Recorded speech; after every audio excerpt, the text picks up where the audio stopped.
Shalom Bapak Ibu Saudara yang diberkati Tuhan.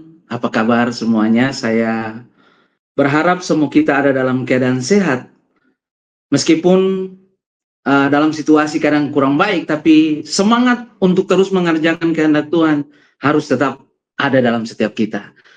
Hari ini puji Tuhan saya kembali lagi untuk berbagi dengan kita semua hari ini tentang gereja yang menggoncangkan dunia. Kali ini kita sudah sampai di bagian yang kelima. Tapi sebelum itu, mari kita berdoa. Bapa, kami mengucap syukur Tuhan untuk hari ini. Tuhan baik dalam setiap musim kehidupan kami. Engkau mengerjakan segala sesuatu dalam kami, dan kami tahu bahwa situasi, kondisi apapun itu baik buat kami. Supaya kami terus belajar ketetapan-ketetapan Tuhan, supaya kami makin iman kami terus bertumbuh, sampai kepada tujuan-tujuan Tuhan bisa terlaksana dalam kehidupan kami. Sekarang kami mau belajar Tuhan, Tuhan berkati, kami percaya bahwa firman-Mu berkuasa, firman-Mu yang sanggup mengubah seluruh kehidupan kami. Karena firman ini adalah Tuhan sendiri. Berbicara bagi kami, Aba, biar firman ini itu menguatkan kami dalam setiap panggilan kami. Terima kasih Tuhan Yesus, di dalam nama-Mu kami berdoa dan siap menyambut firman-Mu di dalam nama Yesus. Haleluya. Amin. Bapak Ibu Saudara yang diberkati Tuhan, dalam pembahasan kemarin kita sama-sama belajar bahwa menjadi gereja yang mengguncangkan dunia. Dalam part yang kemarin kita masuk menjadi dunia berjalan dalam tujuan Tuhan. Kemarin kita belajar dari Kolose 1 ayat 16. Kolose 1 ayat 16 kita bedah di situ karena di dalam Dialah telah diciptakan segala sesuatu yang ada di surga dan yang ada di bumi, yang kelihatan dan yang tidak kelihatan, baik singgasana maupun kerajaan, baik pemerintah maupun penguasa. Segala sesuatu diciptakan oleh Dia dan untuk Dia. Kemarin kita lihat bahwa ternyata memang kita dilahirkan atau kita diciptakan oleh Tuhan untuk Tuhan. Artinya hanya di dalam Tuhanlah kita menemukan asal-usul kita, identitas kita, makna kita, tujuan kita, pentingnya kita, dan masa depan kita. Hanya di dalam Tuhan. Di luar Allah, semua keberhasilan, semua yang kita kerjakan hanya untuk diri kita saja. Jadi di dalam pembahasan kemarin ada dua hal yang menjadi dasar pembahasan kita. Yang pertama, jangan batasi diri kalau Tuhan mau pakai kita. Kemarin kita belajar dari Abraham, bagaimana Tuhan menguji Abraham dengan memberikan perintah untuk pergi. Tinggalkan kenyamananmu, tinggalkan rumahmu, tinggalkan budayamu, untuk menjadikan Abraham menjadi berkat bagi keturunannya, bahkan bangsa-bangsa. Di sini kita juga belajar bahwa ketaatan Abraham yang mau meninggalkan semua kenyamanan dia dan usianya tidak membatasi dia untuk melakukan kehendak Allah. Itu yang pertama. Yang kedua, kemarin kita belajar bahwa ternyata orang yang mendapatkan visi dari Tuhan, dia harus mati untuk visi itu. Kita belajar dari Simpson kemarin, menjadi tokoh yang kita pelajari, bagaimana waktu Allah memilih dia dengan karunia yang diberikan kepadanya, tapi di dalam perjalanannya, kesalahan Simpson waktu itu membuat Tuhan mundur dari dia. Kekuatannya hilang, bahkan Simpson tidak pernah menyadari itu. Simpson yang tadinya menjadi orang yang sangat ditakuti, menjadi orang yang membawa sesuatu yang lucu, menjadi pelawak, dan itulah yang membuat Simpson berpikir bahwa ini bukan panggilannya. Apa yang dilakukan Simpson? Simpson berdoa kembali kepada Tuhan, meminta Tuhan mengembalikan kekuatannya. Sekalipun apa yang dia harus minta ini, dia harus mati bersama-sama dengan mereka. Apa yang kita pelajari? Simpson memilih mati di dalam panggilan Tuhan.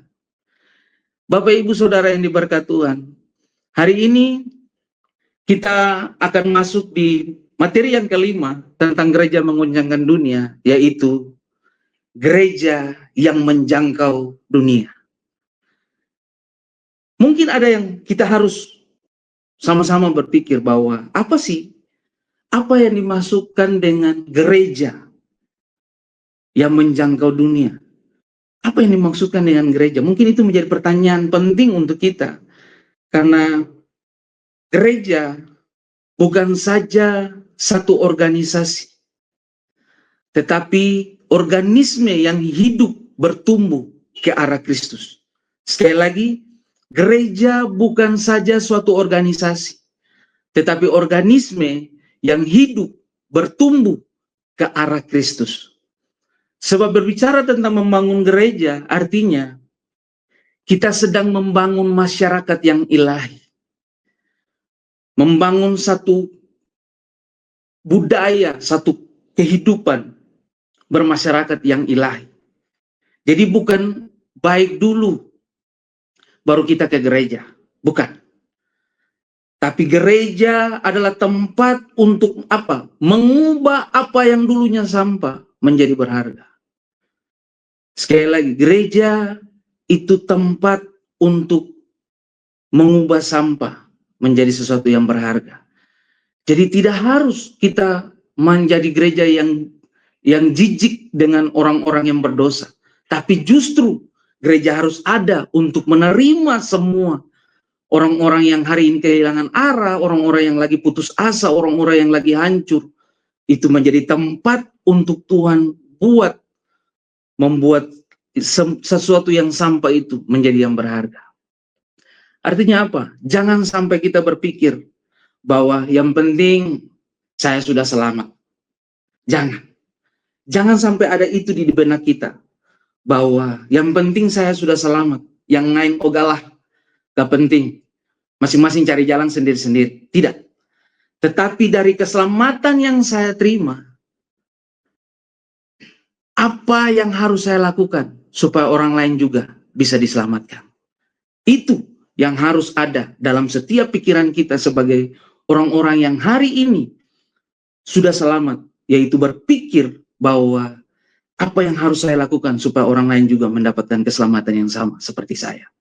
Bapak Ibu yang diberkati oleh Tuhan, kemarin saya tekankan bahwa kalau kita berbicara gereja yang profetik, artinya waktu Tuhan bergerak, ada gereja Tuhan yang ikut bergerak bersama Tuhan di dalam pergerakan Tuhan. Itu yang dimaksud dengan gereja profetik. Sebab itu kita perlu tahu isi hati Tuhan. Isi hati Tuhan itu apa? Supaya pada akhirnya itu yang menggairahkan kita untuk mengerti apa yang Tuhan mau. Sebab kalau kita mengerti isi hati Tuhan, maka kita akan melakukannya tepat seperti apa yang Tuhan mau.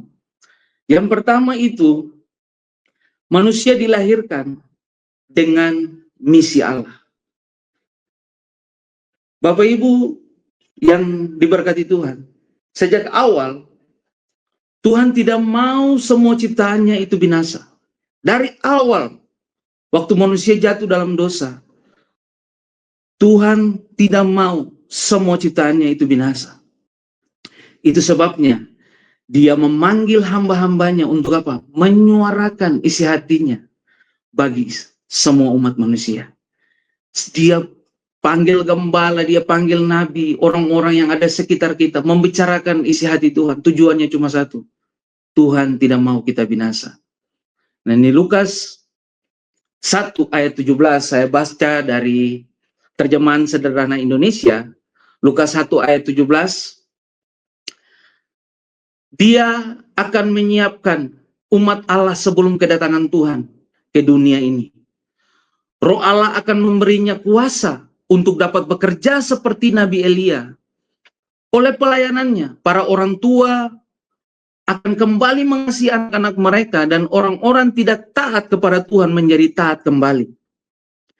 Dia akan membimbing mereka untuk menjadi bijak dan mau hidup benar.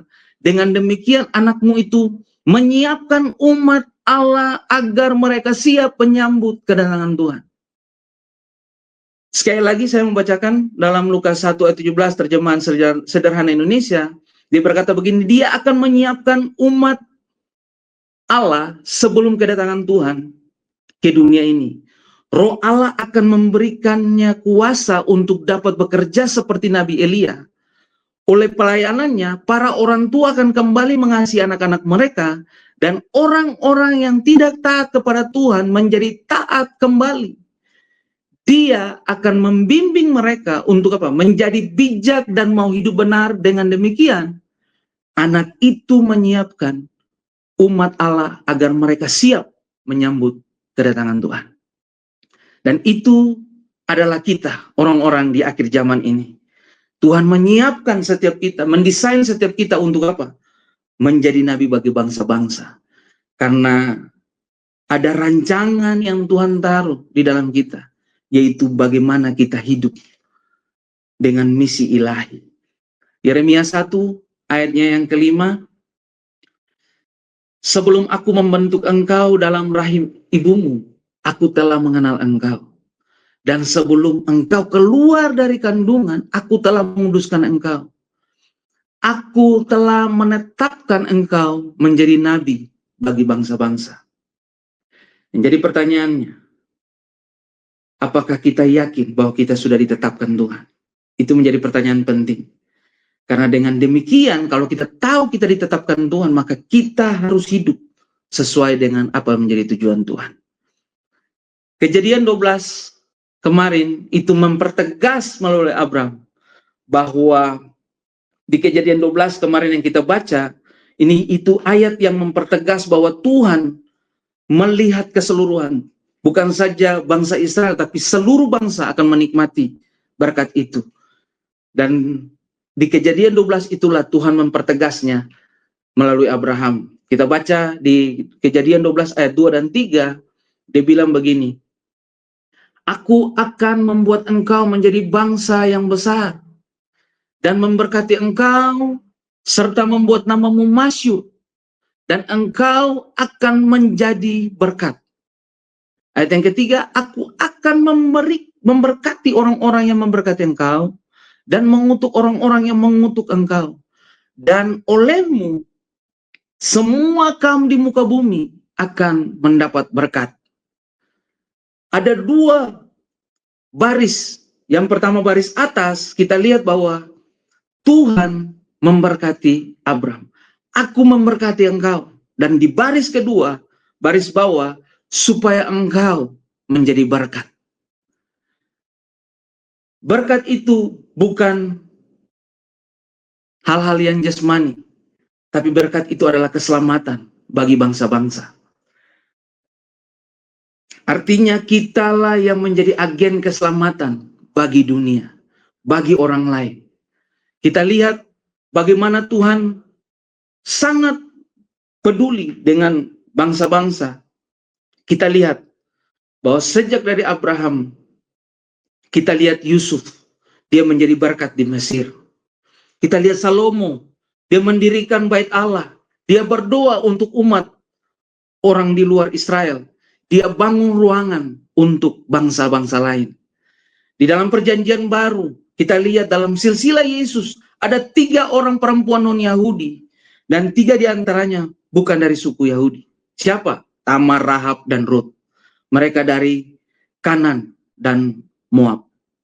Kita juga lihat bagaimana Yesus memulai pelayanannya dari Galilea, itu di luar dari Israel. Itu merupakan bukti-bukti sejarah di dalam Alkitab bahwa Tuhan serius dengan bangsa-bangsa yang lain. Israel menjadi model, tapi Tuhan pingin setiap umatnya tidak binasa. Seluruh suku dan bangsa dan bahasa harus datang menyembah Dia. Kita lihat bahwa ketika Yesus naik ke sorga, gerejalah yang merupakan tongkat estafet untuk apa? Menyelesaikan misi ini. Sebab itu di dalam sebelum Yesus naik dia bilang pergilah jadikan semua bangsa muridku. Itu seperti tongkat estafet yang Tuhan kasih untuk setiap kita untuk menyelesaikan misi ini. Dan kita lihat di Kisah Rasul pasal 13, itu adalah Injil keluar ke bangsa-bangsa yang lain.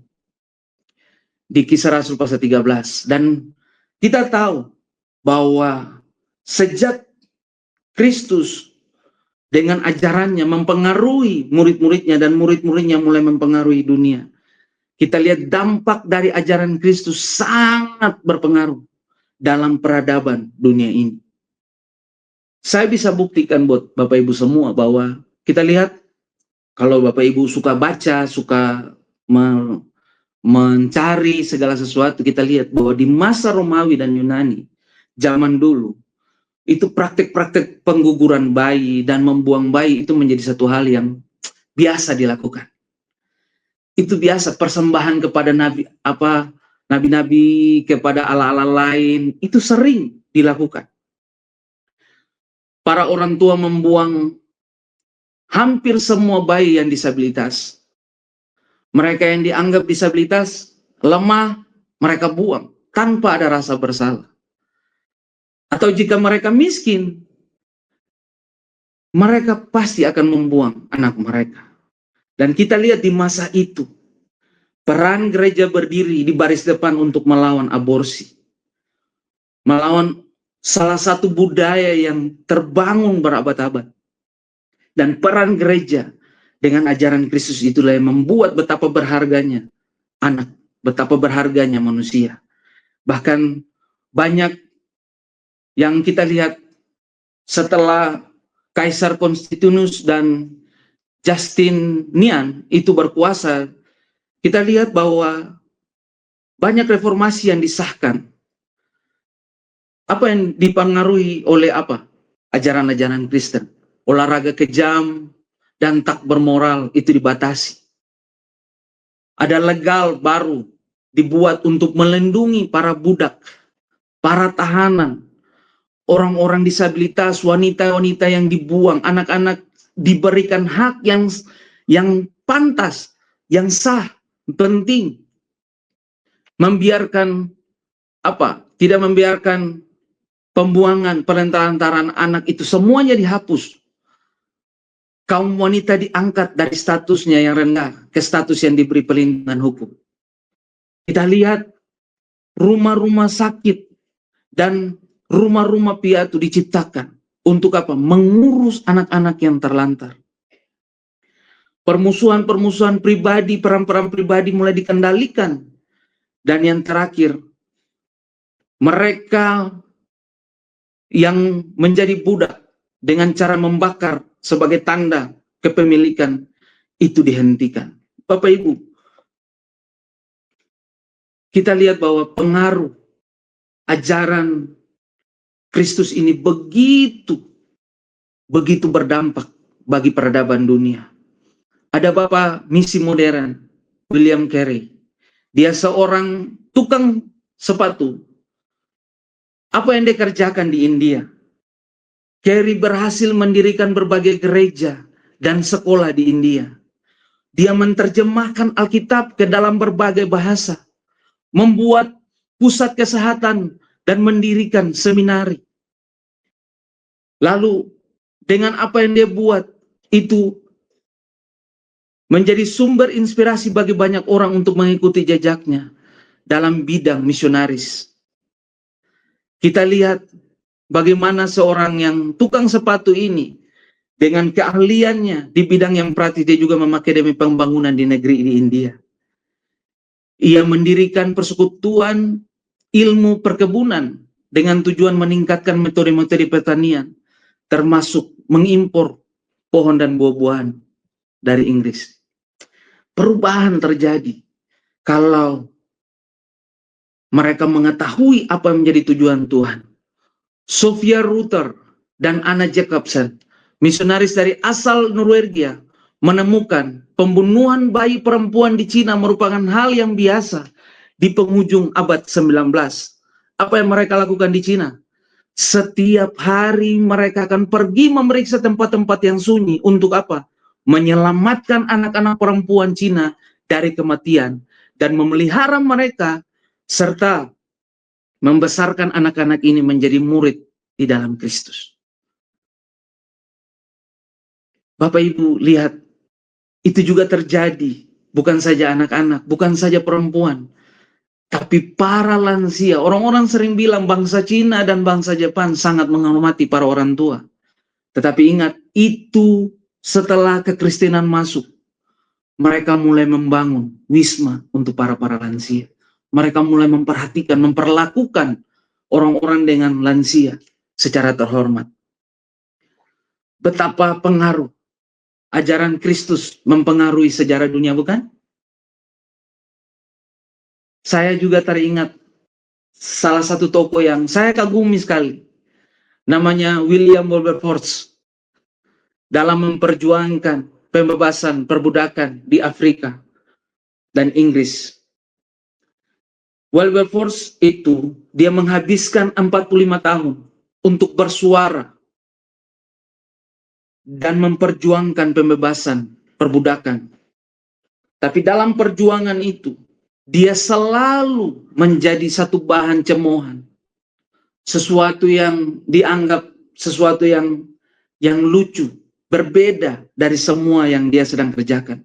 Menjadi tertawaan di mana dia ada. Apa sih yang kamu sedang perjuangkan?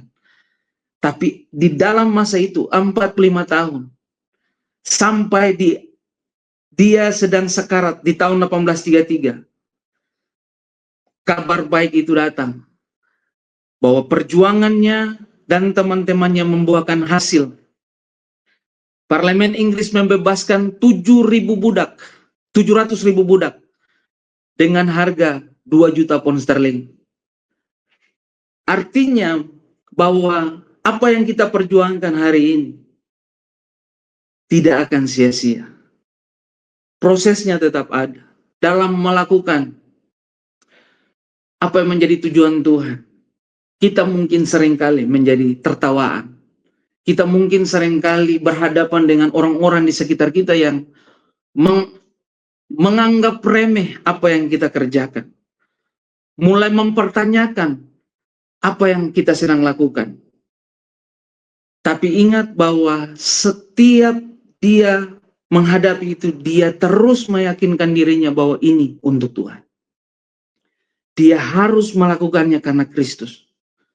Dan butuh 45 tahun. Dia terus berdiri dan terus mengerjakan itu. Lewat semua tantangan yang ada. Bahkan di akhir, di masa saat dia sedang sekarat di rumah sakit.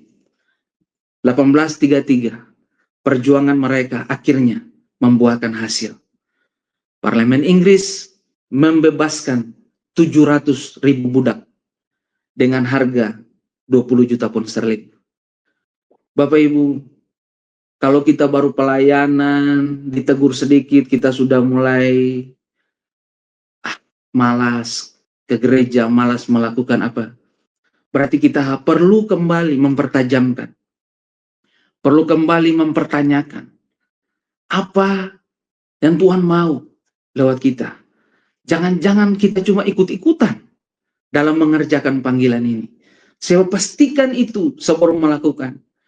Karena kemarin kita lihat orang yang bertahan sampai pada akhirnya dia akan menikmati janji Tuhan. Jadi Bapak Ibu, Bapak Saudara semua, jangan anggap remeh apa yang kita kerjakan. Sekecil apapun itu.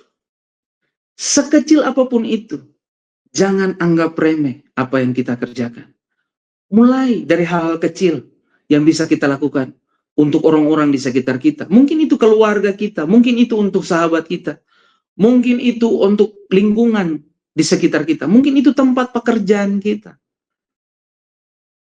atau mungkin itu untuk kota kita. Jangan anggap remeh. Sekecil apapun yang kita kerjakan, disertai dengan Tuhan, mengerti apa yang kita kerjakan, pasti akan ada dampak yang besar untuk setiap apa yang kita sedang kerjakan. Bapak Ibu yang diberkati Tuhan, tahun 1398, Alkitab dicetak. Dan disitulah sebenarnya menjadi dasar dari mesin cetak pertama kali dibuat. Karena untuk mencetak Alkitab Gutenberg itu di 1398 sampai 1468. Semua peradaban dunia berubah. Bagaimana Tuhan sangat ajaran-ajaran Kristus itu membuat segala sesuatu terjadi perubahan dalam budaya. Dalam segala sesuatu kita bisa lihat dalam dunia pendidikan. Kita bisa lihat semuanya. Dan Tuhan benar-benar serius untuk memilih kita untuk melakukan bahwa ada misi dalam setiap kelahiran kita. Ada yang harus kita selesaikan dalam kehidupan kita. Itu dititipkan untuk kita. Supaya apa? Supaya kita tahu bahwa isi hati Tuhan itu jiwa-jiwa, Bapak Ibu. Terus bagaimana? Bagaimana kita mau melakukannya? Apakah harus membuat hal yang spektakuler? Belum tentu. Mari kita lihat. Di dalam Matius 25 ayat 31 sampai 40, Matius 35 ayat 31 sampai 40. Apabila Anak Manusia datang dalam kemuliaannya dan semua malaikat bersama-sama dengan Dia, maka Ia akan bersemayam di atas tahta kemuliaannya. Ayat 32, lalu semua bangsa akan dikumpulkan di hadapannya, dan Ia akan memisahkan mereka seorang daripada seorang, sama seperti gembala memisahkan domba dari kambing. 33, dan Ia akan menempatkan domba-domba di sebelah kanannya, dan kambing-kambing di sebelah kirinya. Dan Raja itu akan berkata kepada mereka yang di sebelah kanannya, mari, hai kamu yang diberkati oleh Bapakku, terimalah kerajaan yang telah disediakan bagimu sejak dunia dijadikan. Sebab ketika aku lapar, kamu memberikan aku makan. Ketika aku haus, kamu memberikan aku minum. Ketika aku seorang asing, kamu memberikan aku tumpangan. Ayat 36, ketika aku telanjang, kamu memberikan aku pakaian. Ketika aku sakit, kamu merawat aku. Ketika aku di dalam penjara, kamu mengunjungi aku. Maka orang-orang benar itu akan menjawab dia, katanya, Tuhan, bila manakah kami melihat engkau lapar, dan kami memberikan engkau makan, atau haus, dan kami memberikan engkau minum? Bila manakah kami melihat engkau sebagai orang asing, dan kami memberikan engkau tumpangan, atau telanjang, dan kami memberikan engkau pakaian? Bila manakah kami melihat engkau sakit, atau di dalam penjara, dan kami mengunjungi engkau? Dan raja itu akan menjawab mereka, aku berkata kepadamu, sesungguhnya segala sesuatu yang kamu lakukan untuk salah seorang dari saudaraku yang paling hina ini, kamu telah melakukannya untuk aku. Ayat 40 ini kita lihat, dan raja itu menjawab mereka, aku berkata kepadamu, sesungguhnya segala sesuatu yang kamu lakukan untuk salah seorang dari saudaraku yang paling hina ini, kamu telah melakukannya untuk aku. Melayani Tuhan bukan saja di gereja, Bapak Ibu. Tidak harus di gereja saja. Tidak harus. Tetapi apapun yang kita lakukan untuk jiwa-jiwa yang ada di sekitar kita, untuk setiap keluarga kita, untuk setiap orang-orang yang mungkin di dalam pekerjaan kita, lingkungan kota kita, itu adalah bukti satu pelayanan kita kepada Tuhan. Tidak peduli Jangan tergiur dengan jumlah. Jumlah itu cuma bagian. Tapi apa yang kita lakukan, artinya kita sedang melakukan itu untuk Tuhan. Jiwa-jiwa, Tuhan bilang ini,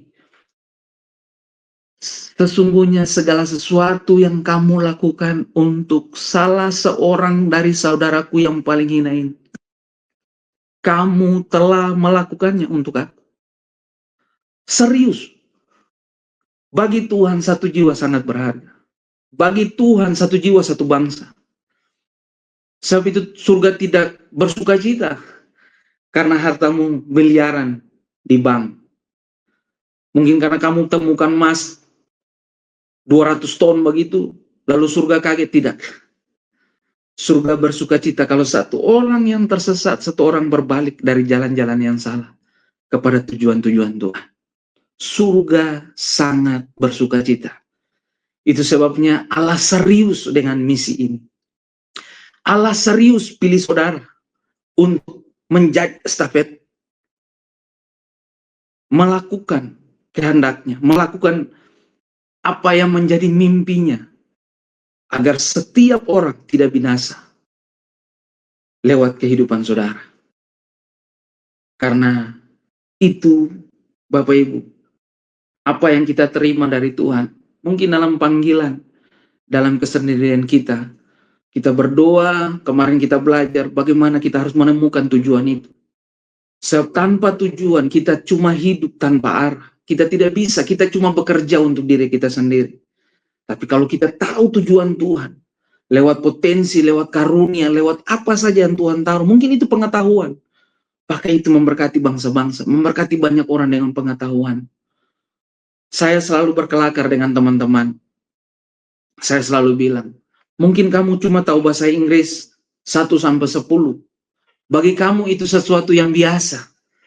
Tapi bagi orang-orang yang di pegunungan, yang susah akses, mereka mengetahui 1-10 dengan bahasa Inggris saja, itu satu hal yang menyukakan hati mereka. Itu sangat berharga. Mereka bisa tahu huruf abjad. Itu sesuatu yang berharga. Mereka tahu bagaimana mandi yang benar, membersihkan diri yang benar, bagaimana menggosok gigi yang benar.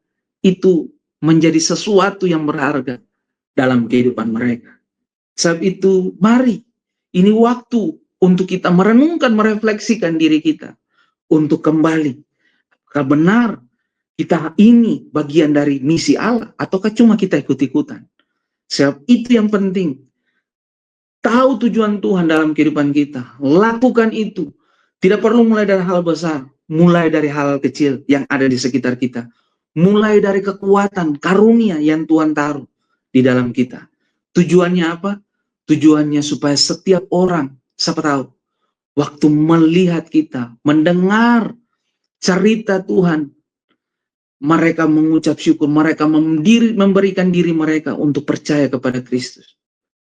Dan itulah tujuan kita buat pesta di surga, Bapak Ibu semua yang diberkati Tuhan. Matius 18, ini isi hati Tuhan. Matius 18 ayat 14. Matius 18 ayat 14. Demikian juga Bapamu di sorga tidak menghendaki supaya seorang pun dari anak-anak ini hilang. Saya baca dalam terjemahan bahasa Indonesia masa kini. Begitu juga Bapamu yang di sorga tidak mau salah seorang dari orang-orang yang baru percaya kepadaku itu sesat. Tuhan serius mengatakan ini. Bahwa dia tidak mau seorang pun, orang-orang yang baru percaya kepadanya, itu udah hidup dalam kesesatan. Itulah isi hati Tuhan. Jiwa-jiwa. Itu isi hati Tuhan. Bahwa dia tidak mau seorang pun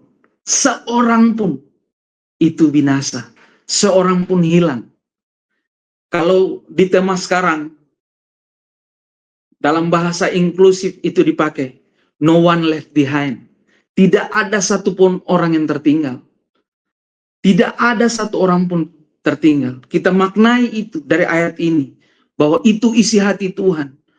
Bapa juga tidak mau salah seorang dari orang-orang yang baru percaya kepadaku itu mereka sesat. Bapak Ibu yang diberkati Tuhan, itu isi hati Tuhan. Orang-orang yang hari ini hilang. Mungkin waktu saudara dengar pesan ini, ada nama-nama yang muncul dalam pikiran saudara. Mari doakan mereka, mari ambil waktu.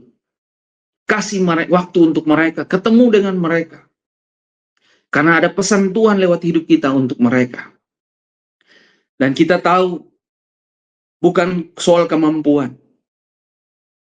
Kita orang-orang yang tidak mampu. Kita mampu karena roh Tuhan yang memampukan kita untuk mengerjakan semua itu. Tapi kita Tuhan cuma butuh ini. Kita responi panggilan itu.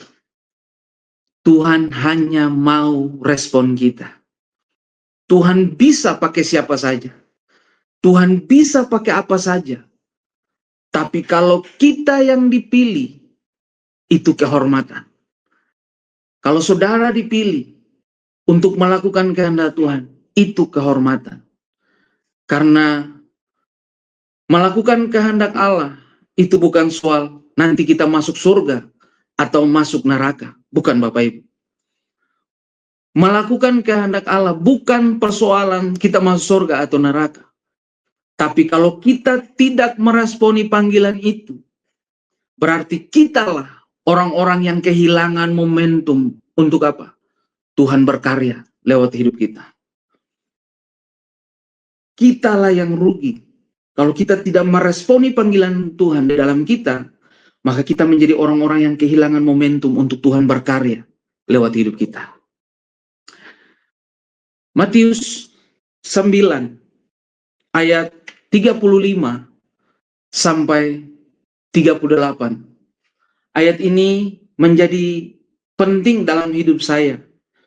Karena ini memotivasikan saya untuk melakukan sesuatu menjadi panggilan Tuhan atas saya. Matius 9 ayat 35 sampai 38. Demikianlah Yesus berkeliling ke semua kota dan desa. Ia mengajar dalam rumah-rumah ibadah dan memberitakan Injil kerajaan sorga, serta melenyapkan segala penyakit dan kelemahan. Ayat 36.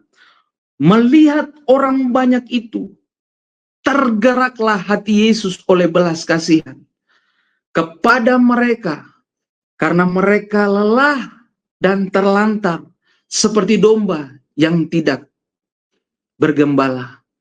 Maka katanya kepada murid-muridnya, tuaian memang banyak, tetapi pekerja sedikit. Karena itu, mintalah kepada Tuhan yang empunya tuaian, supaya ia mengeringkan pekerja-pekerja untuk tuaian itu. Yesus Kristus itu model keteladanan yang terbaik untuk kita. Apa yang dia lakukan? Yesus berkeliling ke semua kota dan desa. Dia mengajar di sana. Di setiap rumah-rumah ibadah, di jalan-jalan dia beritakan Injil. Dia menyembuhkan setiap orang. Di dalam setiap pelayanannya. Dia model keteladanan kita untuk melakukan kehendak Allah. Lalu apa? Dia punya hati.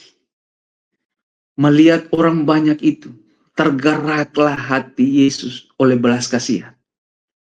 Bapak Ibu, saya pernah bilang, mungkin di dalam panggilan kita bisa bersungut-sungut. Di dalam panggilan, waktu kita sedang asik dengan pekerjaan, waktu kita sedang asik dengan apapun itu, tiba-tiba ada panggilan datang. Kadang-kadang kita risih. Kita, aduh apaan sih? Ganggu aja apa yang kita sedang kerjakan. Menghalangi sekali. Tapi ketika kita mulai terlibat perasaan hati kita, tergerak. Kalau di dalam istilah mungkin kata yang tepatnya, kita terpanggil. Maka di dalam keterpanggilan itu tidak ada lagi persungutan di dalam. Kita melakukannya karena kita mengerti. Kita melakukannya karena kita sadar. Kita melakukannya karena kita harus melakukannya. Karena itu keterpanggilan di dalam hati kita. Dan Yesus sedang bilang buat kita, hei, perhatikan sekeliling. Tuayan banyak, tapi pekerja sedikit.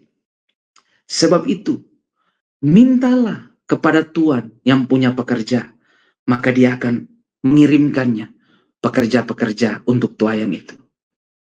Saya bersaksi sedikit bahwa saya dan teman-teman merasakan kegelisahan waktu kami mulai ada dan mulai mendoakan kota ini. Kami suka kumpul untuk berdoa, itu di tahun 2013. Kami akhirnya meresponi panggilan Tuhan untuk melakukan sesuatu atas kota dan negeri kami. Dengan dasar bahwa di Yeremia 29 itu, ayat yang ke-7, saya baca dalam bahasa Indonesia masa kini, bekerjalah untuk kesejahteraan kota-kota tempat kamu aku buang. Berdoalah kepadaku untuk kepentingan kota-kota itu. Sebab kalau kota-kota itu makmur, kamu pun akan makmur. Bapak Ibu, kami mulai duduk mendoakan. Tapi tidak berhenti cuma karena berdoa, karena Alkitab bilang bahwa bekerjalah untuk kesejahteraan kota dan berdoalah. Jadi itu satu mata uang, satu kepingan, tidak bisa dipisahkan. Satu, kamu yang berdoa, kamu juga yang harus mengerjakannya. Dan di situ akhirnya kami membentuk satu komunitas yang namanya Winner Generation, yang bekerja dengan isu-isu pendidikan dan kesehatan di pulau-pulau. Karena kami tahu bahwa itulah kekuatan yang ada pada kami. Ada teman-teman kami yang ada di dinas kesehatan, mereka yang guru, mereka yang punya kesukaan untuk mengajar. Akhirnya kami rangkum kekuatan kami identifikasi kekuatan kami, dan kami melakukan dengan kekuatan yang ada pada kami.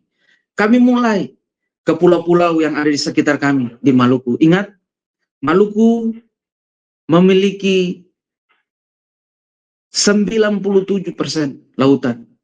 Sebab itu 93% lautan dan 7%-nya ada laut. Jadi kami pergi ke pulau-pulau. Kami bermain, belajar bersama anak-anak. Kami melakukan pemeriksaan kesehatan bagi masyarakat. Dan di tahun 2019 kami melambagakan menjadi satu yayasan yang namanya Rumah Generasi. Dan apa yang kami kerjakan tentu supaya memperluas apa yang harus kami kerjakan. Bukan saja secara pribadi, tapi kami mulai berkolaborasi. Bapak Ibu, nanti saya akan putarkan video untuk kita lihat sebentar apa saja yang dikerjakan oleh kami.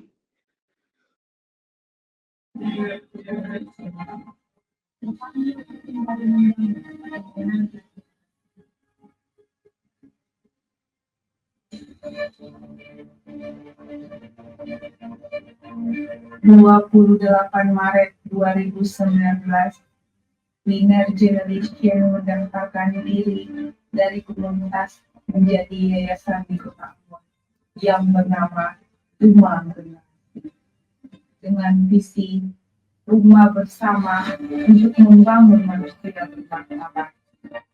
Sejak 2020, Rumah Generasi melakukan persiapan segala kelengkapan dokumen dan administrasi karunia Tuhan.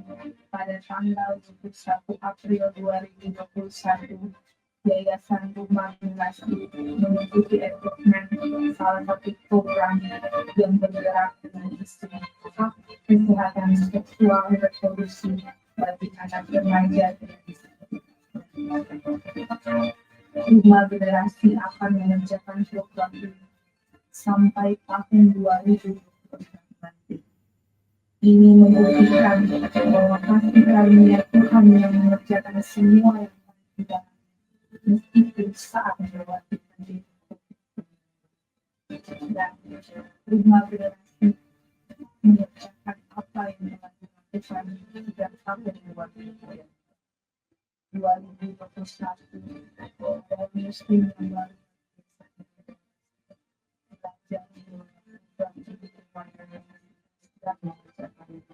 belajar dan sosialisasi tujuan kami adalah agar kota kami menjadi kota yang industri dan anak remaja yang berpartisipasi dalam pustaka mendapatkan hak. Perjalanan kami tidak sampai di situ, masih banyak yang harus dikerjakan bersama. Diwujudkan tentang kami, tapi tentang kita yang besar mengerjakan berbagai. Musim ini adalah musim yang mengajarkan kami banyak hal tentang harga yang harus dibeli, mimpi yang terwujud, dan tentang pasti karunia Tuhan yang menyertai perjalanan sekalipun di dalam proses memang harus melalui biar orang rasakan dan menikmati Tuhan dari apa yang dikatakan mengenai yang bersifat bagi semua orang.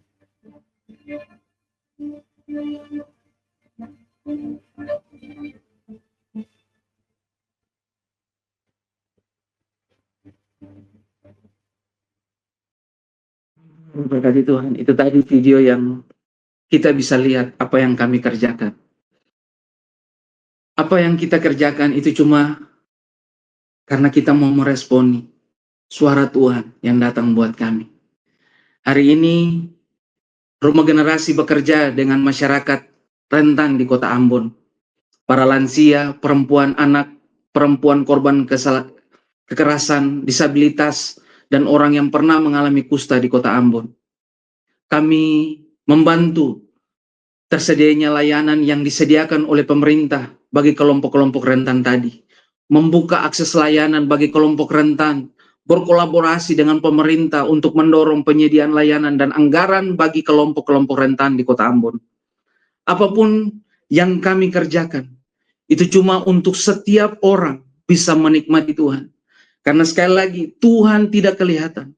Tuhan terlihat lewat apa yang kami hidupi. Tuhan terlihat lewat kehidupan kita. Itu sebabnya di Matius 5 ayat 16. Matius 5 ayat 16. Demikianlah hendaknya terangmu bercahaya di depan orang, supaya mereka melihat perbuatanmu yang baik dan memuliakan Bapamu di surga. Sekali lagi saya mau bacakan ini. Demikianlah hendaknya terangmu bercahaya di depan orang, supaya mereka melihat perbuatanmu yang baik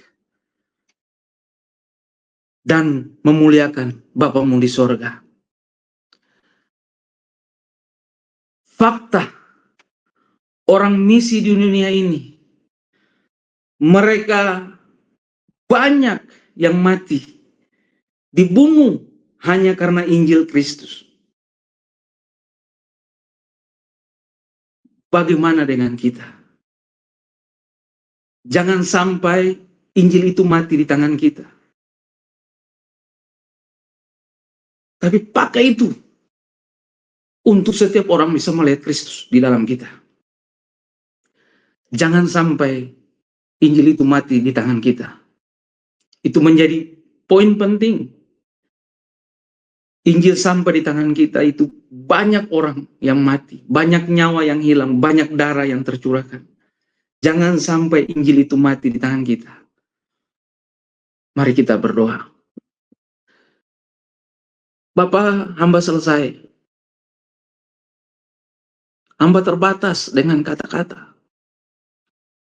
Tapi biarlah pesan ini bukan sekadar kata-kata Tuhan.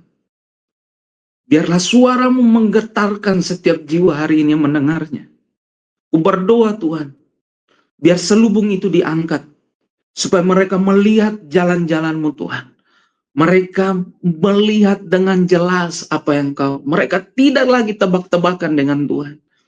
Roh Kudus, Engkau bekerja di dalam mereka.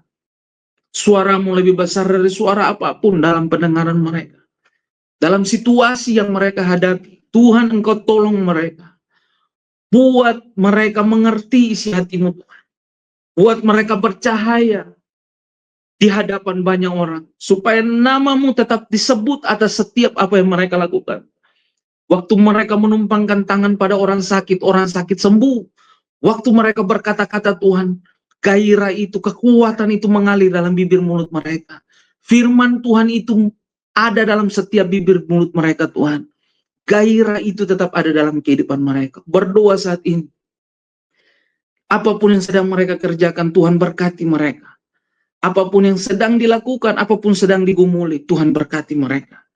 Biar semua proses ini, nama Tuhan tetap dipermuliakan. Dan apa yang kami lakukan, kami berdoa hari ini untuk jiwa-jiwa yang hilang. Hari ini Tuhan kami panggil mereka kembali. Kembali kepada jalan-jalan-Mu Tuhan. Kami panggil, kami mau katakan untuk hati bapak-bapak kembali kepada anak-anak. Hati orang-orang durhaka kembali kepada hati orang-orang benar. Di dalam nama Tuhan Yesus. Biar ini menjadi satu kegerakan Tuhan. Orang yang berjalan dalam kuasa Elia itu ada di akhir zaman ini Tuhan. Engkau perlengkapi orang-orang ini. Mereka hidup dengan janji-janji Tuhan. Mereka hidup dengan kualitas Kristus. Mereka hidup dengan tujuan-tujuan Tuhan. Supaya pada akhirnya nama Tuhan tetap disebut atas kehidupan mereka. Sampai seluruh bangsa, bahasa, suku menikmati Engkau Tuhan. Segala lutut bertelut, semua lidah mengaku Yesus Kristus itu Tuhan. Terima kasih Tuhan untuk hari ini. Hamba selesai, tapi firman-Mu, suara-Mu akan terus ada, mengiring, menuntun, mengarahkan umat-Mu Tuhan. Sampai kepada mimpi-Mu itu tergenapi dalam setiap kami. Terima kasih banyak Bapa. Di dalam nama Tuhan Yesus, berdoa, mengucap syukur, memberkati semua orang yang mendengar, semua orang yang terlibat, semua orang yang hari ini ada di dalam tangan-Mu Tuhan. Terima kasih Tuhan. Di dalam nama-Mu kami berdoa dan mengucap syukur. Haleluya. Amin. Bapak Ibu, Tuhan memberkati Bapak Ibu semua.